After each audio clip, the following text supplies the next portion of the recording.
यमुना प्राधिकरण की आवासीय योजना में घोटालेबाज बिल्डरों की अब खैर नहीं होगी।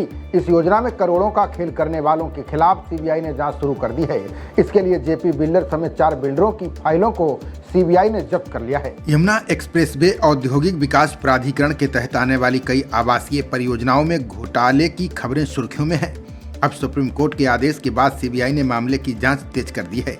ये जांच सबवेंशन स्कीम के मामले में की जा रही है, जिसमें खरीदारों ने आरोप लगाया था कि बिल्डरों ने बैंकों से मिलकर खरीदारों से करोड़ों रुपए लिए और फ्लैट पर कब्जा नहीं दिया। सीबीआई बैंकों और बिल्डरों के बीच सांठगांठ का खुलासा करेगी। ये कदम हजारों घर खरीदारों को राहत देगा।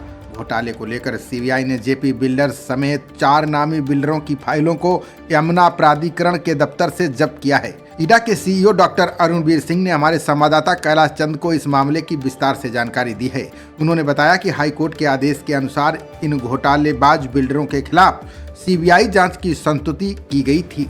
ऐसे में सीबीआई के अधिकारी यमुना प्राधिकरण के दफ्तर में आए थे। उन्होंने जिन बिल्डरों की फाइल मांगी वो उपलब्ध करा दी गई है। अब एनसीआर में बिल्डरों और बैंकों के बीच कथित सांठगांठ का खुलासा केंद्रीय एजेंसी करेगी। देखिए, एसआईटी की जांच में 14 से 51 प्रकरण तो हमने 2021 में ही कर दिए थे, जो कि शासन ने स्वीकार कर लिया था। अब उसमें क्या अपडेट है कि रजिस्ट्री हुई या नहीं हुई, तो ग्रेटर नोएडा के अधिकारी बता सकते हैं। इसके अलावा कुछ केसेस रह गए थे, 5 से 33 केसेस रह गए थे। उसमें भी 2 से 4 केसेस की एक रिपोर्ट हमने पहले भेज दी थी और 151 केस और भेज दिए। अब केवल एक खैरपुर गुजर गांव बचा हुआ था, जिसकी एसआईटी रिपोर्ट जानी थी।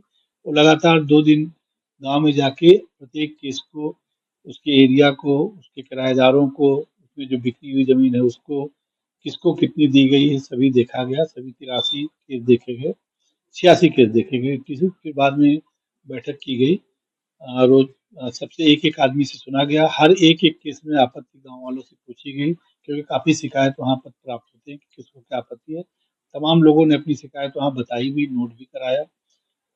और अब जो है वो कल 11 बजे एक बार पुनः ये ग्रेटर नोएडा के ऑफिस में जो लोग आके देना चाहें अपनी आपत्ति दे सकते हैं। क्योंकि कुछ लोग कह रहे थे कि हम डर रहे हैं, यहाँ नहीं आपत्ति दे सकते हैं, नहीं बताना चाहते हैं, तो अलग से आकर के वो 1 to 1 दे सकते हैं।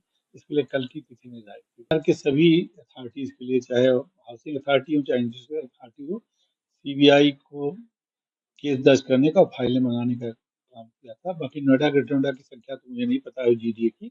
हमारे यहाँ 4 प्रकरणों में फाइलें मांगी गई थी, जो चारों हमको जिस दिन ये केस दर्ज हुआ उसी दिन उपलब्ध करा दी। खबरों का सिलसिला जारी रहेगा। देखते रहिए जनप्रवाद। नमस्कार।